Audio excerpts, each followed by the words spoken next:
Hi everybody and welcome to the Mental Toughness and Body Show.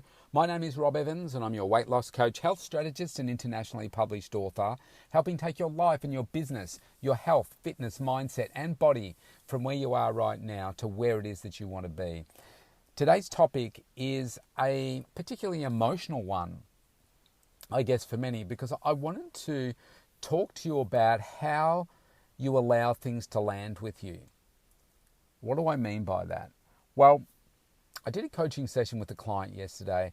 Great lady. She's had so much success and progress over this last 12 months after going through a really tough time with COVID, being able to physically transform her body, transform her health, dramatically improve her sleeping habits, dramatically improving her self-confidence and her self-image, and also having a huge impact on her mental outlook, her mindset, strengthening it as to how life shows up for her, what she's being able to achieve, what she's now looking to achieve in the future.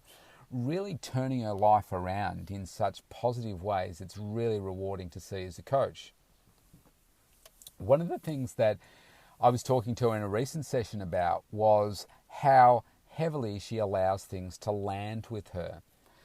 Now, often some of our greatest... Sorry, I'm having trouble hearing you. Oh, thanks, Siri. Some of our greatest strengths can always also be our biggest weaknesses.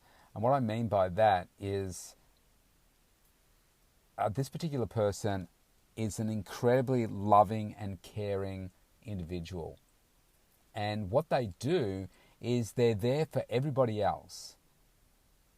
And in doing that, they can take on a lot of other people's stuff in their minds, in their lives, when that's not really their job to do that.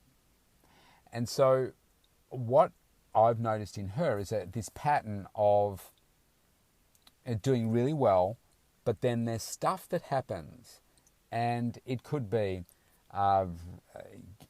immediate relationships, it could be work, it could be in-laws, it could be in-laws' children, it could be a relative of a relative, it could be a friend of a friend of a friend. And for me, it became a bit perplexing to see, why are you just taking so much? This is what I'm thinking. Why are you taking all of this stuff on? Because clearly it's having a quite a negative impact on your mindset and the outcomes that you're getting through the week. So we had a good session just yesterday, actually, in talking about how she allows these things to land with her. And so what I want you to think about is when you're in certain situations, whether they be emotional situations that you have with your intimate partner, with your family, with your children, with your relatives, with your in-laws, whatever it is, friendships, how you allow them to land with you. How do they feel when they're on you, when they're in you? Because if we allow them to go too deeply within us, then that can have some negative consequences for us. For instance, if say, for instance, your in-laws are unwell, then obviously, if you're a caring, loving individual, then that's obviously going to have an impact on you. You're going to feel, sad for them. You're going to want to play your part in what can you do in the moments to be helping, support them, the people around them, etc., etc. But at the end of the day, there's only so much that you can do. And there wouldn't be many people in the world, I wouldn't think, that would say, yes, this is what I'm going through, and I want you to take all the pain away from me. I want you to take all of this on for you. There'd be no one out there that would say that, I think genuinely, unless they're a child perhaps. But what do we know? We know that if you take everything away from someone, if you take all the pain away from someone, then that might be good for you, and it might be good for them in the instant, but in the long run, that is absolutely not good for them, is it? Why? Because there's no growth opportunity for them. There's no growth apart from maybe you feeling like, oh, look at me. I've got the growth. Now, if I use this as an extreme example, let's just say that you're in a scenario with somebody, well, let's call them a coaching client, as opposed to a relationship. Or let's say it's a child, your child that is now growing up. They're 18, 19, 20. And before they move out of home, you're conditioning them to do this. And what you do is you say, well, okay, every time you have, child, an issue, I want you to get me to resolve it for you. And when you go out into the real world and you're, doing your job and you're, living away from home and you have any issue at all, then what you do is you pick up the bat phone and you call me and I'll resolve that problem for you. Like if you're cooking a meal and you don't know how to do it, then call me and say, okay, right, this is what you do. You take the pot, you take the pan out, you put some spray oil in it, you put it on the gas, you push the knob in, you wait for the pilot light to light, you let it go, you put the ingredients in, you cut this, you do that. I mean, it sounds laughable, doesn't it? Then they cook the meal and say, okay, this is what you need to do. Get out the knife and fork, set the placemat, put the plate on the table, eat the food, put it away in the dishwasher. When you're done, call me back. Okay, now what you do, go and have a shower, get ready for bed, wear these clothes, do this, have you cleaned your teeth? It sounds stupid, but there's not going to be any person out there that really wants that, is there? But when it comes to, say, those emotional type things, we can feel like, and even a work sense, that you want to take it off someone's back. Somebody comes into your office, they throw the monkeys on your back and they feel, great, all right, now I'm going to leave. Now, what I've worked out is one of the biggest, I think, challenges that you have in relationships is being able to ask really great questions. Because I think many of us are programmed to just say, okay, especially men, you've presented me with a problem, I've got the solution, do this, bang, problem gone, I've solved the problem, look how good I am. But really, the person doesn't necessarily want that. Sometimes they might. But where's the growth for, well, I guess in doing that, you get the growth. Okay, because you feel good because, oh, look at you, you're solving all these people's problems. How great am I? But that doesn't help them really in the long term. Go back to that scenario with the child. That's not helping them. That might be like you, oh, look at me. I can run my child's life. I can run my life. I can run my clients' lives. I can do all these things. But what we want to do is we want to be obsolete in that role because we want to build all the gifts, all the knowledge, all the skills within the person so they feel confident and empowered and enabled to be able to do the things that they want to do to grow their life. It doesn't mean that they don't then come back to us at some point for more growth, but you shouldn't be that person that they're relying on completely. And I use that example because when it comes to that emotional stuff, we can allow that to sit with us really heavily. And we can be like, okay, well, I need to do this for, this person. I have to be there for that person. I have to be doing all these things for that person. And if you allow it to sit that heavily on you, then that can really hold you back. And I think coming back to what I said about being a master in asking those questions, often you can find that people will want to dump their stuff all over you, and that can be fine. But sometimes you also need to push back, and just by asking questions. And it might be questions like, well, how does that really make you feel? What makes you say that?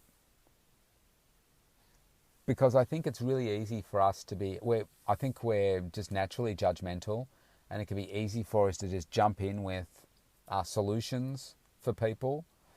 But that's not necessarily the right thing because, again, that gives you the growth, doesn't give them the growth. It's about getting them, look, how much more effective do you feel if you come up with the solution yourself as opposed to someone else giving you the solution? Okay, because that builds it in you, doesn't it? You've got a problem, you've resolved it, you've implemented it, you're happy with it. Great. You feel, okay, I can solve problems. Because guess what? The very first problem that you ever tried to solve, you failed at. And what was that? It was walking. I can't walk, I'm crawling. First time you get up, what happens? You fall down again.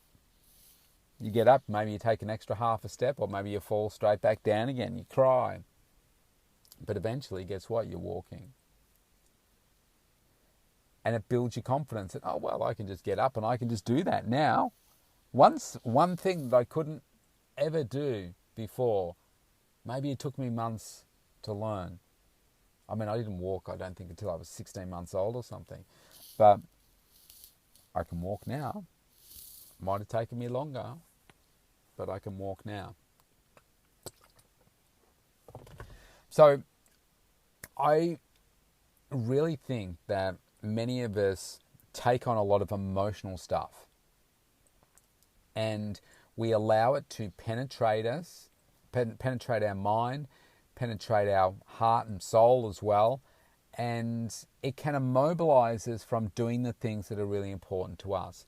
Now, I'm not telling you this so that you become, really cold-hearted or anything like that. But if I use the example of right now, so my daughter's in hospital. I'm parked in a car park looking at the hospital. She's eating right now, so I have to be out of the room while she's eating. I'm about to go in to visit her in about 10 minutes or so. If I took on everything that she's going through really, really, really deeply, it would become really overwhelming. And I guess I've got that ability to be able to control how deep it will go. Because if it goes too deeply, I'm going to feel completely overwhelmed and immobilized. But instead, I have to keep it at a level where I can say, okay, well, this is what I need to do to support you. But going through all of this, there is only so much that I can do. The mind is really powerful, and there's only so much that I can do. And in knowing that we've got the right health team around us, we've got the support that we need, both in hospital, outside of hospital, and knowing that I'm a good person and knowing that there's a lot of deep love for my child and providing a safe environment and a growing environment and nurturing environment, they make me feel good about knowing that I'm doing the things that I need to. But if I lay awake every night thinking, oh my goodness, why is she back in hospital again? Why is she not getting better? Why is this happening? Why? There's nothing in that for me except more pain and beating myself up and leading to guilt and lack of control, if you like, of being able to do something. But isn't that true for when your kids grow up as well? They move out, they're going to go and live where they want to live. They're going to find a partner if they want a partner that they like. They're going to dress the way that they want to dress. They're going to cut their hair the way that they want to cut their hair. They're going to eat the foods that they want to eat. They're going to have the lifestyle that they want to have, drive the cars that they want to have, do the job that they want to have kids, not kids, raise them the way that they want to raise them. There's only so much that you can do. You can't control every decision of every person in your life. And the sooner you come to realize that, maybe you can start to appreciate that, yeah, maybe I'm allowing some of this stuff that my kids are going through, my colleagues are going through, friends, relatives, whatever. Maybe I am taking on too much of this from an emotional standpoint and I need to take a step back because it's starting to affect other areas of my life. And I think when you start to be able to ask questions in a really masterful way, not only will you ask questions of others better, but you'll ask them of yourself better as well. And that's really important, and that's where my life changed significantly when I started to focus less on why are things happening as opposed to what can I learn from it? What can I grow from this, or how can I grow from this situation? What's the opportunity in what's going on right now? And I know I've spoken about this a couple of times, but it's just so important. And I think this coaching call with my client just recently has just reminded me of the fact that many of us do allow bad stuff, or as we would interpret bad stuff that happens to us, to really sit with us in an uncomfortable way that can immobilize us. I think we've got to find ways to lighten that load. And some of the ways to lighten it is to realize that you are not going to be someone's savior. You can't control everything. And in most instances, 99% of the cases, those people don't want you to take up that role either. So you've got to be able to set up these boundaries within your mindset and within your heart so that you don't take these things on so heavily that they can impact you deeply.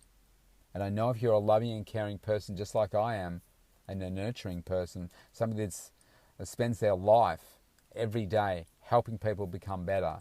But what I've learned is that the greatest success comes from when you push back to the person, ask them the right questions, and maybe you need to ask them the same question in a slightly different way 5 times before you get the truth out or the reality for them. But when you do that, it's way more rewarding, and that's when you get the change. Because as long as you feel like, well, you being there, doing all the things that you think are helping the person, the growth in that is for you, and the feel good in that is for you, not necessarily for them. Because let's face it, we want to live in a world where we have friendships and we have people that we rely on and they rely on us for doing certain things, but we want people to have the growth and the confidence to lead the lives that they want to on their terms. And we don't want them to be solely reliant on us. Obviously babies and young kids and stuff are, but even as young kids, if you can start to ask them questions to get them to problem solve and do all those things for themselves, the sooner you get that to happen, the greater outcomes they're going to have later in life. So that's my thought for the day. If you want to connect with me, go to the mentaltoughnessandbodyshow.com, opt in for the free consultation. Let's connect. Let's make 2021 your best year yet. See you tomorrow. I don't know why I said that.